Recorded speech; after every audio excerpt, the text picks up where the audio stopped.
ไกด์เพลงเพิ่นขอเพิ่มผัวลูกทุ่งอีสานอินดี้เนาะครับฟังไกด์ปากเปล่าครับบ่ต้องถามว่ามีความเจ็บช้ำเพียงใดที่เห็นเจ้ามีเขาคนใหม่ยิ่งแอบแนบกายหัวใจเจ้าปลื้มนี่บ่เพิ่นว่าผัวนั้นบ่ป่า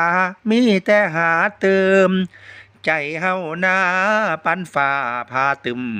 น้ำตาไหลซึมเมิดแนวสิว่าช่องเฟซบุ๊กเขาให้มีปฏิสัมพันธ์กดเพิ่มเพื่อนกดไลค์ให้กันคนของเฮานั้นความคิดก้าวหน้าเพิ่มเพื่อนมันเชยเพิ่มผัวไปเลยนั่งว่าดีกว่าคอยมาเงิดคิดหลายสิบากะแม่นแต่ว่าทางเจ้าเว้าเล่นเป็นจริงเป็นจังโอ้ยนั่งออกคำสั่ง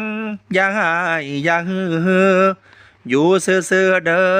อยู่ซื่อๆคักแท้ละฮือบัดยามได้เห็นเจ้าออกปากว่าผัวเก่านั้นพาลำบากยากเข็นต้องหาผัวเพิ่มเพื่อการต่อเติมความมีดีเด่นหูสองข้างเฮาฟังชัดเจนเจ้าเว้าเน้นสิมีผัวสองสรุปมาโตเฮานะต้องทนทำใจยินยอมรับความจริงให้ได้วิธีทางใหม่ในการปกครองผัวเก่าคนไทยเพิ่มผัวใหม่ผู้ชายผมทองความยากจนเป็นผลนำร่องขอมีผัวสองเพื่อความเจริญจบไกลครับ